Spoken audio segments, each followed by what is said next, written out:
반갑습니다. 붓다의 복과 지혜입니다.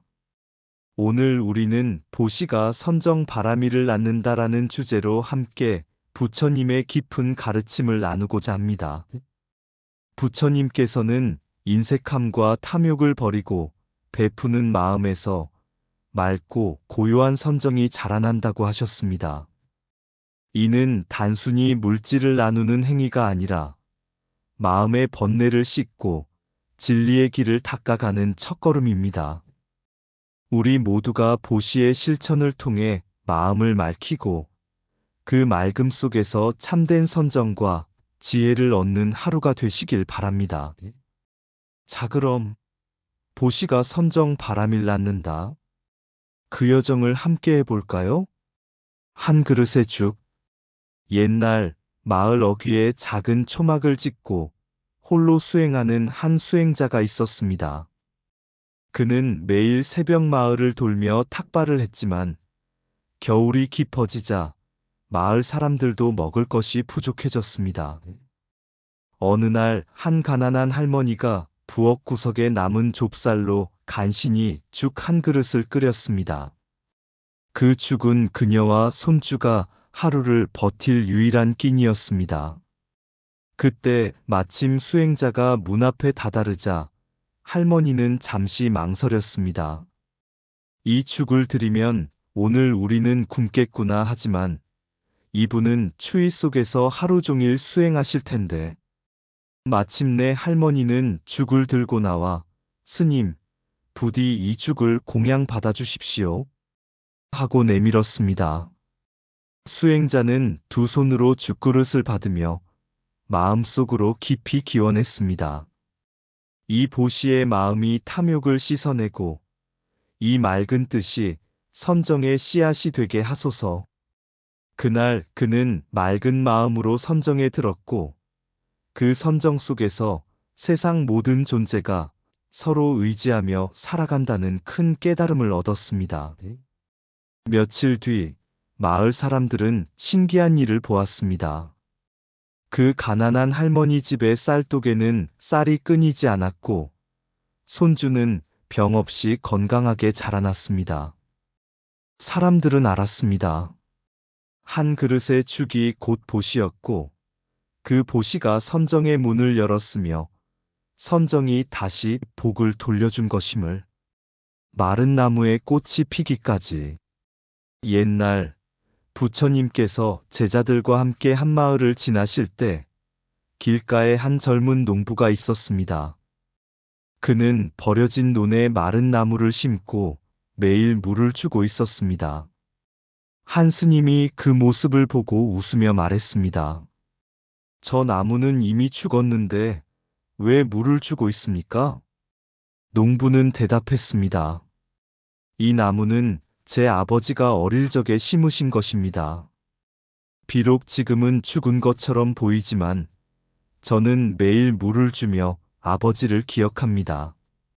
언젠가 새순이 날지 누가 알겠습니까?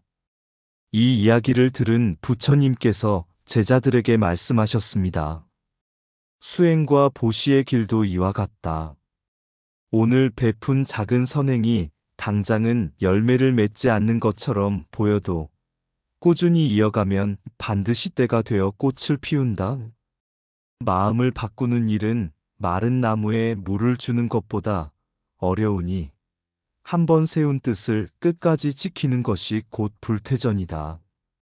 처음 세운 마음, 초발심을 놓치지 않는 자만이 끝내 깨달음의 꽃을 본다.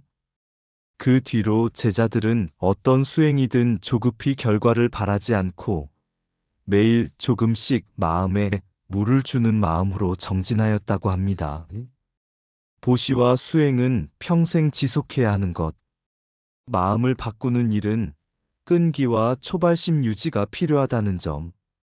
한 번의 보시는 꽃 한 송이를 피우지만 꾸준한 보시는 숲을 만든다. 마음의 밭은 한날에 갈아엎을 수 없고 평생의 물과 햇볕이 필요하다. 수행은 뛰는 것이 아니라 멈추지 않고 걷는 것이다. 초발심은 불씨와 같아 꺼뜨리면 다시 붙이기 어렵다. 작은 보시는 금방 사라질 수 있으나 끈기 있는 보시는 세세생생 복을 짓는다. 인내 없는 수행은 바람 없는 돛배와 같다. 마음을 바꾸는 일은 세상을 바꾸는 일보다 어렵다. 매일의 한 걸음이 천리 길을 만든다. 보시는 마음의 때를 씻고 지속은 마음의 향기를 남긴다. 불퇴전은 처음의 마음을 마지막까지 품는 것이다. 끈기는 지혜의 문을 열고 보시는 선정의 길을 연다. 정진은 하루로 끝나지 않고 생을 넘어 이어진다. 수행은 번개가 아니라 샘물처럼 조금씩 스며드는 것이다. 마음의 변화는 뿌리가 깊은 나무를 옮기는 것과 같다. 처음 먹은 마음을 놓치지 않는 자는 반드시 도달한다. 칠보궁전에 먼저 들어간 사람들. 아주 먼 옛날 한나라의 시전 전륜선왕이라 불리는 큰 임금이 있었습니다. 그의 지혜와 덕망에 감화된 이웃나라의 왕들이 금은유리 산호 호박진주만호 등 칠보로 만든 귀한 보물을 바치러 왔습니다. 그러나 전륜선왕은 그것들을 거절하며 이렇게 말했습니다. 나는 이미 필요한 것을 가지고 있다. 이 보물로 너희 나라의 백성들을 이롭게 하라. 하지만 작은 나라의 왕들은 그것을 사사로이 쓸 수 없었습니다. 그래서 그들은 서로 의논하여 칠보로 궁전을 짓고 칠보나무를 심고 칠보연못을 만들어 모든 것이 갖추어진 보배 궁전을 완성했습니다. 이윽고 그들은 전륜선왕께 와서 말했습니다. 대왕이시여, 부디 이 보배 궁전을 받아주십시오. 왕은 잠시 눈을 감고 깊이 생각하더니 이렇게 대답했습니다. 좋다. 그러나 내가 먼저 들어가 즐기는 것이 아니라 먼저 수행하는 사문과 바라문들이 들어가 공양을 받게 하겠다. 그리하여 수행자들이 먼저 궁전에 들어가 선정에 들고 맑은 마음으로 기도를 올렸습니다. 그들의 마음에는 탐심이 없었고 보시받은 것을 통해 오계를 지키며 마음을 한결같이 모았습니다. 그렇게 초선에서 시작하여 사선에 이르기까지 그들의 선정은 깊어졌습니다. 전륜선왕은 그 모습을 보며 말했다고 합니다. 탐욕을 버리고 베푸는 자, 그 마음은 고요하고 맑아 선정에 들며 그 선정은 다시 지혜를 낳는다. 그러므로 보시는 선정 바라밀의 어머니라 할 수 있다. 오늘도 베풀면서 고요함으로, 고요함에서 지혜로 나아가는 하루가 되시길 바랍니다. 보시는 재물을 비우는 것이 아니라 마음의 탐욕을 비우는 것이다. 인색함을 버린 자만이 참된 부자다. 탐심이 사라진 자의 마음에는 맑은 샘이 흐른다. 베푸는 손길이 고요함의 문을 연다. 마음을 한결같이 모으면 선정은 저절로 온다. 보시 없는 선정은 뿌리 없는 나무와 같다. 재물을 잃는 것이 아니라 번뇌를 잃는 것이 보시다. 베푸는 순간 주는 자와 받는 자가 모두 부처의 길 위에 선다. 초선의 문은 탐심을 버린 보시에서 열린다. 보시가 곧 선정의 어머니요 지혜의 씨앗이다. 인색한 자는 부유해도 가난하고 베푸는 자는 가난해도 부유하다. 마음의 빛은 보시에서 밝아지고 그 빛은 선정에서 더욱 환해진다. 베풀지 않으면 얻을 수 없고 고요하지 않으면 깨달을 수 없다. 보시와 선정은 두 강이 만나 바다로 흐르듯 하나가 된다. 베품은 길을 닫고 선정은 그 길을 걷게 한다. 마음을 구원한 스승. 옛날 한 대왕이 전쟁을 마치고 나라를 안정시킨 뒤 궁전에서 고요히 선정에 들고 있었습니다. 그때 옥녀 보우라 불리는 궁중 여인이 아름다운 장신구를 걸치고 대왕을 찾아와 말했습니다. 대왕이시여, 오랫동안 뵙지 못했기에 문안을 드리러 왔습니다. 대왕은 그녀를 바라보며 차분히 말했습니다. 그대들이여, 나의 선지식이 될지언정 나의 원수가 되지 말라. 옥녀 보우는 의아해하며 물었습니다. 어찌하여 저를 원수라 하십니까? 대왕은 잠시 눈을 감았다가 고요히 대답했습니다. 만일 그대가 나를 세속의 인연으로 보고 욕정을 함께하려 한다면 그것이 곧 나를 타락시키는 원수가 되는 것이다. 그러나 덧없음을 깨닫고 몸이 환과 같음을 알고 복을 닦으며 선을 행한다면 그대는 나의 참된 스승 선지식이 될 것이다. 그 말에 옥녀 보우는 눈물을 흘리며 절을 올리고 세속의 장신구를 풀어내어 궁을 떠나 수행의 길로 들어갔습니다.